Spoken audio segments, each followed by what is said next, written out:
Guys, yan. Andito po tayo sa gate ng May City Homes. Ayan po. Naik, Cavite. Ito po ang pinaka-entrance. Ayan. Kung dito po tayo, siguro mga 2 minutes, pwede na po natin lakarin. May sakayan na po dyan, papuntang PITX. Ayan. Kapag dito naman po sa kabilang way na to, pag ikot nyo po dyan, pwede po kayong pumunta ng palengke ng Naik. Pag kumana naman kayo, may resort po dyan, yung seaside. Ayan. Ngayon po, pasukin natin ang pinaka model house. Ayan. Pero bago tayo pumunta sa model house, ito yung entrance.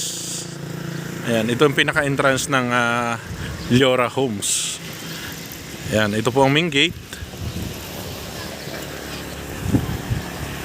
Ayan. Ito po ang main gate.